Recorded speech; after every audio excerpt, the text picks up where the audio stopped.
Halo, selamat pagi teman-teman. Hari ini kita akan cerita bagaimana Alexander Agung menaklukkan Persia dan akhirnya menduduki Yerusalem ya.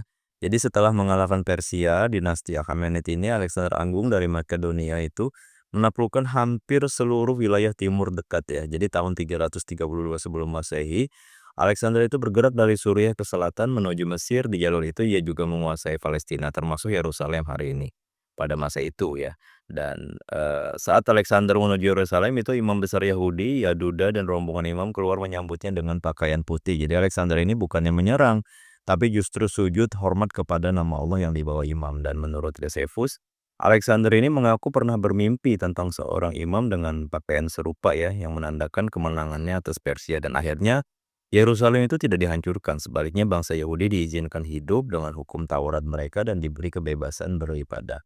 Kemudian juga, setelah Alexander wafat itu tahun 323 sebelum Masehi, kerajaannya itu terbagi antara jenderal-jenderalnya ya, Diadochoi. Jadi Palestina itu termasuk Yerusalem jadi wilayah rebutan. Jadi pas waktu Alexander wafat, Yerusalem ini jadi rebutan antara, Ptolemaic dari Mesir ini menguasai Palestina di bawah Ptolemaic I, kemudian Seleucid, dari Suriah ini akhirnya merebut wilayah ini sekitar 200 sebelum Masehi. Nah, di bawah, Seleucid, Antiochus IV Epiphanes ini ya, orang Yahudi itu ditekan keras, Taurat dilarang, bait suci diprofankan dengan berhala Zeus. Dan tekanan ini memicu, pemberontakan Makabe pada tahun 167 sebelum Masehi yang melahirkan dinasti Hasmonean Yahudi. Jadi Alexander Agung datang ke Yerusalem itu penuh damai, kemudian ketika wafat, nah Yerusalem ini akhirnya diperebutkan lagi.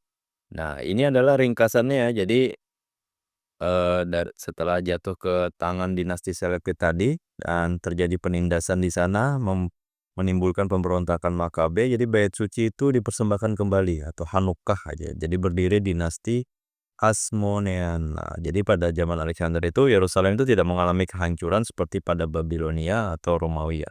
Jadi tiap mulai masuk ke masa panjang Helenisasi dan pengaruh budaya Yunani. Mudah-mudahan bisa bermanfaat ya teman-teman. Terima kasih.